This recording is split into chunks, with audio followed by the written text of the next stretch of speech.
Hello and welcome. No doubt, when looking to invest in a used car, you should always get it through inspection by your reliable mechanic.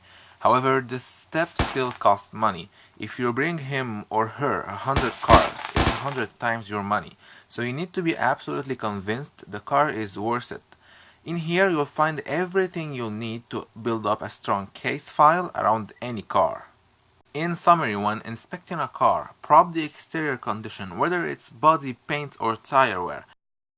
Examine the engine. Might seem hard, but there's multiple easy clues, whether it's obvious engine quakes, weird noises, smells or smoke.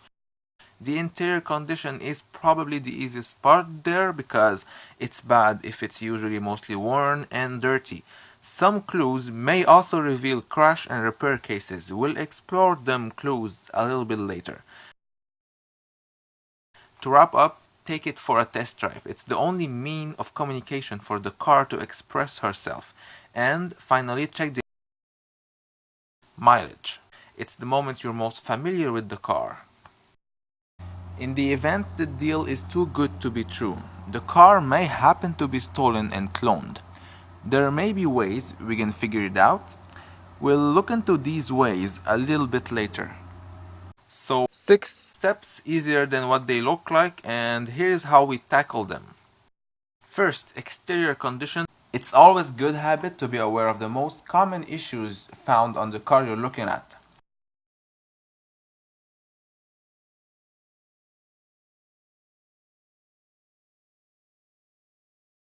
Okay, so let's start with paint job.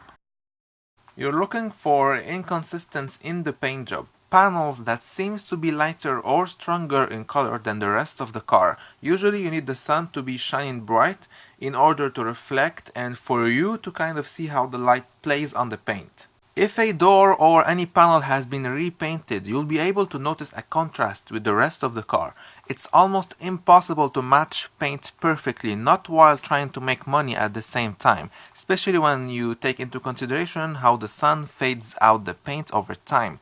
Brand new paint in contrast with old body panels, there will be a difference.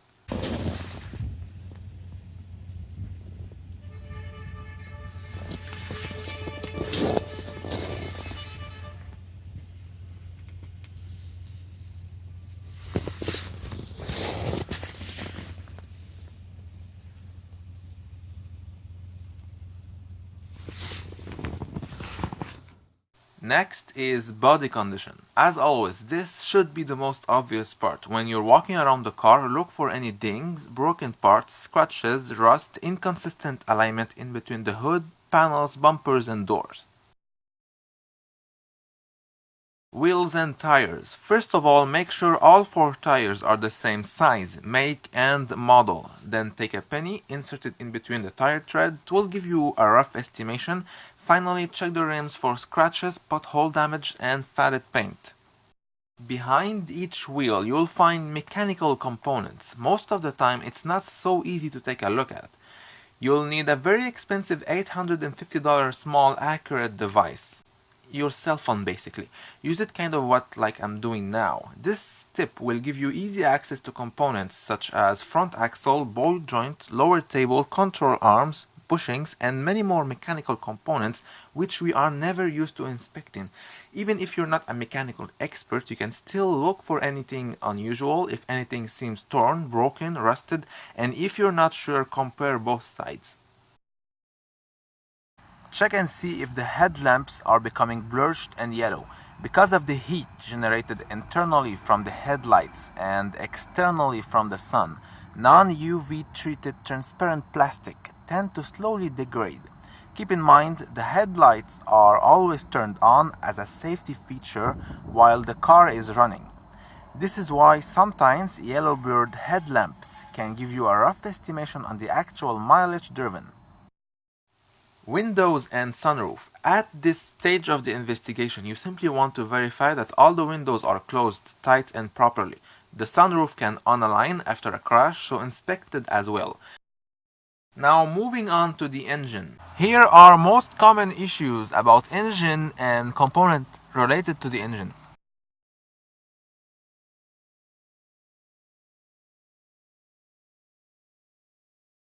Okay, so before even starting the car up, inspect the engine oil. You are looking for four things. Is there any oil? Obviously, no oil means God knows if the engine is still in good order. Now, does it look like oily oil? If it feels and smells like anything else but usual oil, the engine most probably have some expensive issues. The sad part is the recent engine, especially on expensive cars, are not coming with dipsticks anymore. Anyway, moving on. Is there missing any oil? If yes, it's common for all engines to lose a little bit of oil over time, so no worries, as long as it's not under the minimum mark. Finally, is it dark or brighter? Basically, the darker it is, the sooner it's gonna need an oil change. Apparently, it is completely normal for diesel engine oil to turn black quick. The process within the engine turns the oil black. So no need to worry about color. The most important for diesel engine oil is when was the last oil change and how much oil is there in the engine at the moment. Next, start the engine up and listen. Ideally, a cold start is the best way for checking the engine. You know, it's usually testing a big load on top. So listen for any weird ticking sounds, odd rattle, or knocking noises. Some disturbing, grinding, noisy knocking sounds, which should indicate engine failure, tend to go away when the engine is heated up or filled with added oil meant to suppress troubling sounds. This is the part that I hate the most because most of the time when you get to the car you want to see, sometimes for honest reasons, the salesman will have your car already preheated and warmed up. There is really not much you can do about it, except specifically ask for the car to be cold on arrival. While the engine is running, check for any oil leak under the engine bay, rear differential, and if it's a 4x4, also check under the transfer case, usually located underneath the car between the front seats. Sometimes you'll find literally oil leaking on the floor, but most typically you want to make sure that everything is dry and that there is no trace of leaked oil. Let's move on the exhaust. Ask someone to rev up the engine a little bit so you can check the colored gas coming out of the exhaust. Is there any oil as well? There is three main colors that could indicate engine failure: dark black, blue, or white gray. The usual color should not be noticeable in summer and very light gray in winter. Moving on, engine bay inspection. After letting the engine heat up, it is the perfect time to inspect the engine bay. So shut the car off, check and see if there is any weird smells, whether it's coolant fluid or burnt kind of smell. Look for any steam or smoke all around the engine bay. Since you are in the engine bay, it's the right time to look for rusted engine components. Usually when a car is not driven for a long time, mostly because it has been into an accident waiting to be repaired. Some parts, as well as engine parts, tend to be easily exposed to water and accumulate surface rust. Either way, look around for rusted engine part as well as rusted frame and engine bay panels. This car may also include adjustable airbag suspensions. Fire them up and see if they lift or level the car casual.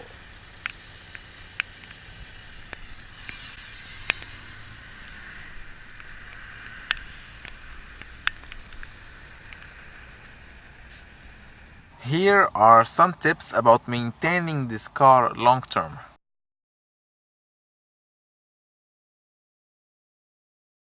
Moving on, interior condition. Here are most common issues related to interior as well as electrical components.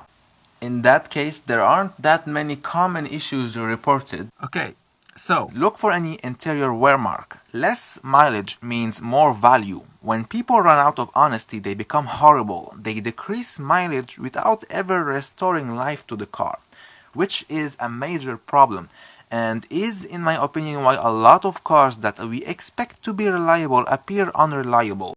When you buy a used car showing 20,000 kilometers and you are supposed to replace your transmission oil at 100,000 kilometers, you are not aware the real genuine mileage you bought the car is actually 120,000 kilometers. If it's not too late, you end up replacing your transmission oil when the car really hits 200,000 kilometers thinking it's 100,000 kilometers. And you know how we rate issues occurred based on mileage driven? Well, that doesn't mean anything if we keep manually rolling back the displayed mileage on the dashboard. Needless to say, we need to find clues all around that can justify the mileage. Look for any unusual wear and tear on the steering wheel, seats, and switches. Any unusual condition could be caused by excessive use, which should indicate a relatively high mileage. We talked earlier about clues indicating a crash and repair case. It's mainly the seatbelt mixed with black mechanic kind of dirt. When a car gets into the hands of a cheap money-making mechanic, you'll most probably find mechanic dirt all around the interior. Granted, it doesn't mean the car was crashed. The car might simply be in for cheap maintenance. A crash and repair case is most usually given away by the seatbelts. See, seat belts are made in a specific way so they lock when the car gets into a crash, and they have to be replaced, but they are expensive parts to buy directly from the dealer because they usually come as a full kit because of safety measures, which makes it the perfect black market item, usually stolen parts. This is where it gets interesting. Parts on the black market aren't handled with all due care and attention. Once they have been removed from stolen cars, they are basically thrown away, waiting for customers. Meanwhile, those parts accumulate dirt, rust, and all kind of nasty stuff. The weird part is that nobody bothers cleaning them up. That is the best explanation I was able to come up with after witnessing numerous recent cars with seatbelts in terrible state. In this case, the seatbelts are crystal clean, all good. Now, all windows and sunroof. Make sure all windows are working properly, open them up and close them down.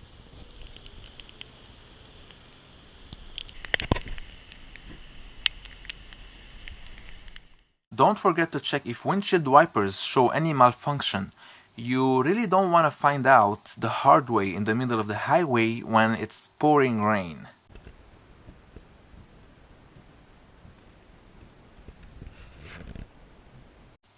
Now is the time to take it for a test drive. I would suggest to drive it in city roads until it heats up and then take it on the highway. Make sure the radio is turned off and ask the salesman to remain quiet so you can focus on the car.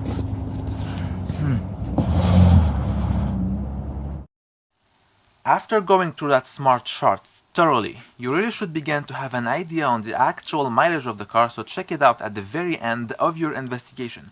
If the shown number makes you uncomfortable, walk away or try and get the best deal as fairly as possible. Also, don't forget to check and see if there is any cluster light indicating needed maintenance. Cloned cars are usually kept within the same country they have been stolen in. Very bad people will manually replace the vehicle identification number of a stolen car with those of another genuine clean titled one. Here is the first location of the VIN number, and here is the second one.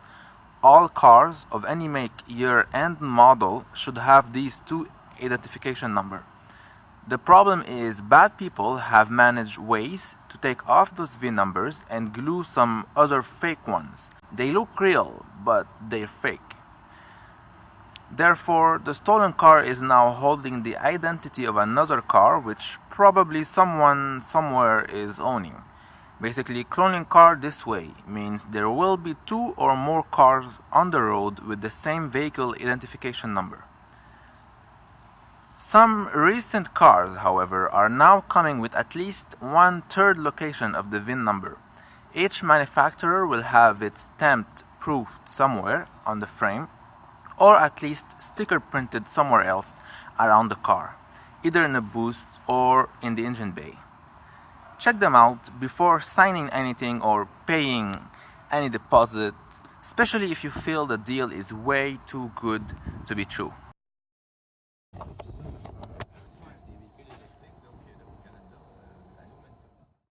I'll thank you for watching, and if you find this helpful, please share it with your friends or anyone you know is looking to buy a used car. We really need to reach everyone all around the world. Yes, we do. Let's make sure no one ever gets scammed because they didn't know any better.